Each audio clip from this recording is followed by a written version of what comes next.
салому дуруди бепоён баҳри тамоми мухлисони шабакаи садои умед ва ба кулли мардуме ки алҳол моро тамошо карда истоданд. Миннатдорем ки моро дастгирӣ мекунед, ҳар наворе ки нашр мекунед лайк мегузоред, обуна мешавед ва ҳамин навори моро паҳн мекунед. Миннатдории худ ба ҳамаи шумо мерасонам. хуб бародарои азиз, имрӯз як мавзӯи хеле заруре дорем. Аз ҳамаатон хоҳиш мекунем то охири навор тамошо кунед. Бисёр барои мардуми мусулмони тоҷик зарурӣ аст.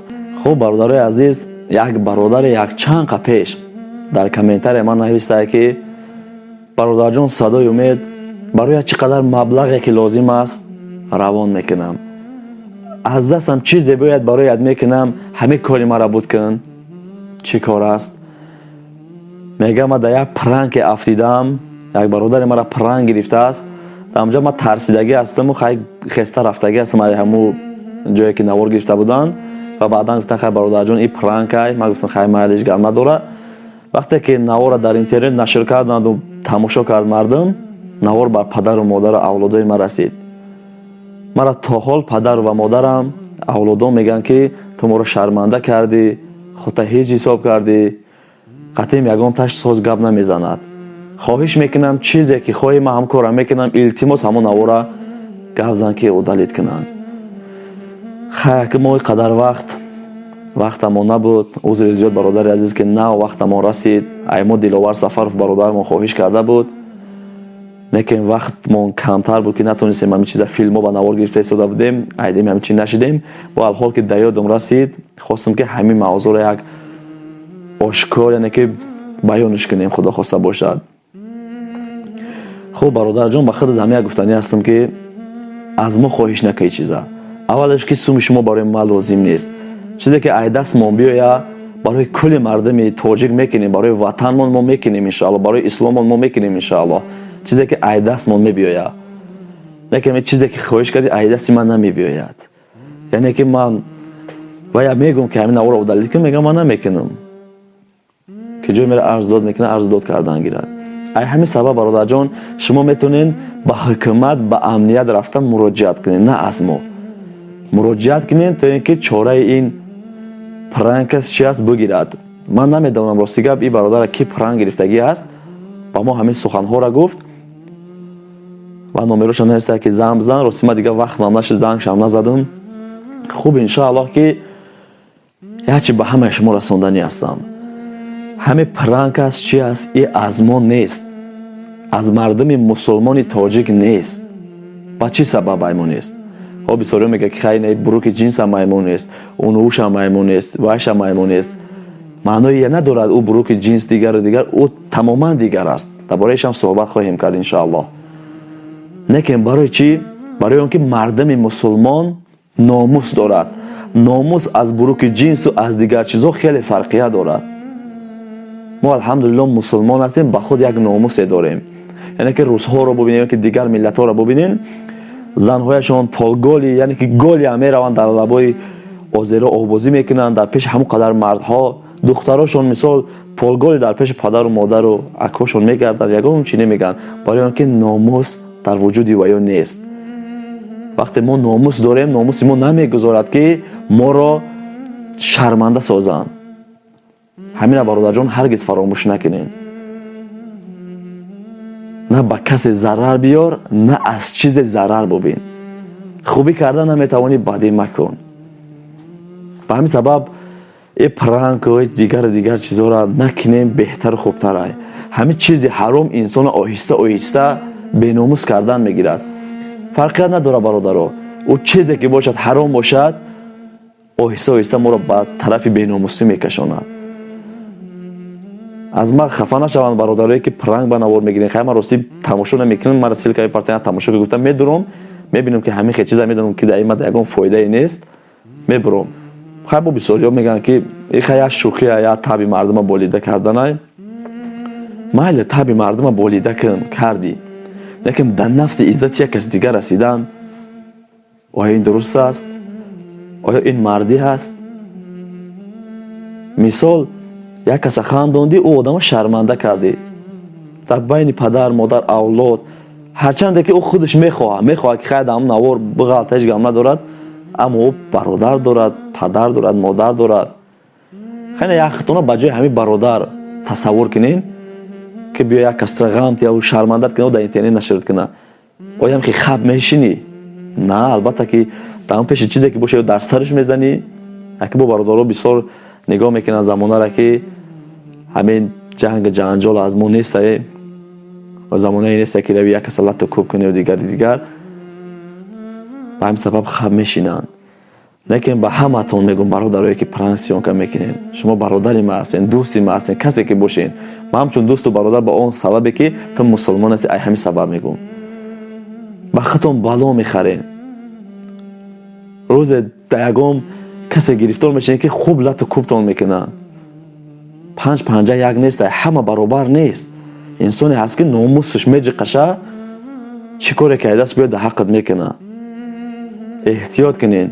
اگر ما سری راهی پرنگ که چیه دیگرش نگیریم اگر میخه روز میشود که داخل خونمون میشوند با نوار میگیرن و میگن که ای پرنگ بود ما را ناموس ما نمیگذارد. مردم تاجیک خودتون شرمنده نکنین. وقتی که او نامسلمان ها میسو پرنگ میگیرن دیگر میگیرن او گفتم که ناموس ندارن او شرمنده شدن هم پروا ندارن و دولتی باید او قدر کلون و یافتنش هم نیست. لیکن دولتی ما مایده است یا علیو بگه ای پرا تو او پرا را میروا در بین یک روز که جایی که بخوای میوی کسی را که خواهی پیدا میکنی. و ما الحمدلله بزرگا داریم. یک قدر بزرگای ما گذشته است. یک تاجیک شرمنده کردن کلی تاجیک شما پس میزنین. اگه شرمنده کردن یک تاجیک به همه دخل ندارد. نه که مردمی که تماشا میکنند همین یک تاجیک من به شما یک سوال عادی میارم. یک تاجیک مثال در روسیه دزدی میکنه خونه اون کس میقپنش همین یک تاجیک میقپن مثال میگه خیلی نمین خیلی دزدی کرد نامش تاجیک همه فراموش نکنه که ملت تاجیک همش بد میبینن و ملت تاجیک در یگام جا هم نه حرمت میکنن نه عزت میکنن. با تاجیک خودشون داغستانی میگیرند و ترک میگیرند و امریکانس میگیرند و دیگر جا رفته.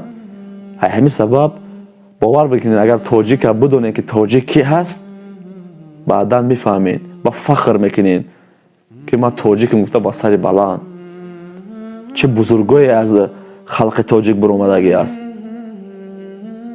سلمان فارس، امام بخاری، امام اعظم، ابو علی ابن سینا و نامبر گیریم اگر یک ساعت اگر نامبر کنیم تمام نمیشه. و این قدر بزرگایی که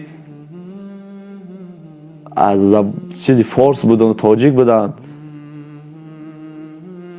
باور کنین تاجیک این قدر اگه امروز که یک چند هزارش مهاجر شده است فکر نکنین که تاجیک یک حیات هم خیلی خار بود.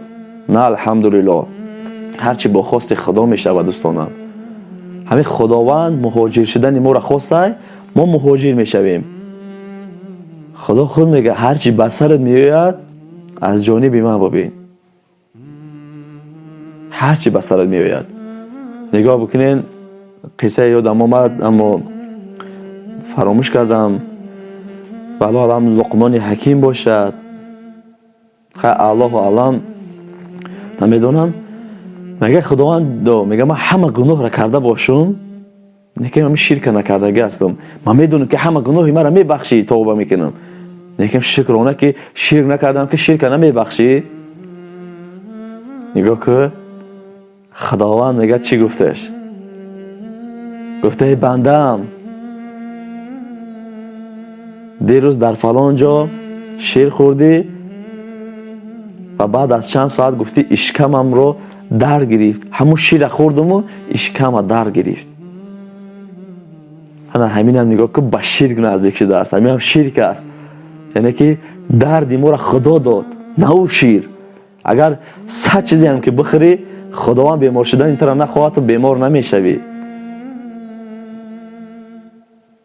و همین سبب دوستان عزیز همیشه خودتون احتیاط کنین و با ما مراجعت نکنین. این خیلی چیزها را شما میتونین با حکومت رفتن مراجعت کنین ان شاء الله که کارتون را حل میکنن.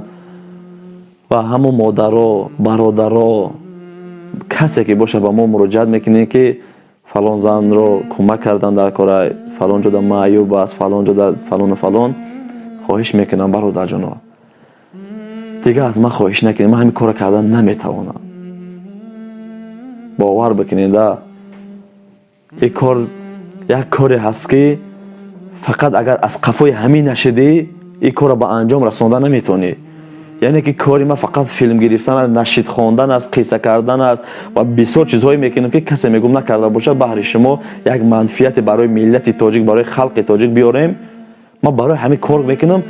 من نمیتونم وقتی اون کار که گرفتم اگرم همه این کار ما بپرتم. به همین سبب به من مراجعه نکنید و ما شرم میکنم که ای مردم مهاجر باور کنیم به هر یک چیز طلب کنم. خودتون میبینید که در روز 10 تنور میشود، بیچاره در خونهشون یا خیلیش محتاج خونهشون، در خونهشون 100% تأمین نیست، اما دلش میسوزه و همه خیر میکند. از همین سبب از همت خواهش میکنم همین چیزها رو از ما خواهش نکنین. ما دیگه نمیتوانم همین کارا کرده. ما ان شاء الله که همین آزمون قاریا میکنیم، فیلم ها بنوار میگیریم، قصه ها میکنیم، نشید ها میخونیم بهرتان. همینش ان شاء الله که برای همش ما بسنده است و بسیاری می نویسیم و جوابتون هم میتونم دادیم که قبولتون میکنیم. از ما میرنجه، از ما نرنجه. یک بار خودتون هم فکر کنید که همون پولی که به شما میپرتن همون مهاجره وای. باور بکنید من خودم در مهاجرتی کار کردم. من میدونم یا جای کس میگفتن خیر که من خودم سومی نداشتم، نه که من میافتم و برده خیرش میکردیم. یا اصلا 50 درهم بود میپرتیم که مینت نشود. ما که الحمدلله چه خیری که کنیم رشد نمیکنیم، نه که همون سومی که مردم مهاجر و ما میپرتید و ما فلان جدا خیر کنگوه ما همون با نوار میگیریم که تو اینکه مردم خیر کرده همون ببینه.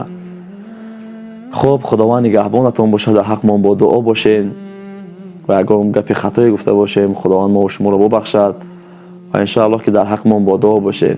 اگر نوار ما به شما پسند باشد حتما آبونه شوین. اگر پسند باشد، پسند نباشد در حق ما یاد دعا کنین ان شاء الله که نوارهایی میکنیم که تعبیر دلتون باشد. خدا یار و مددگارتون باشد تا نوارهای آینده.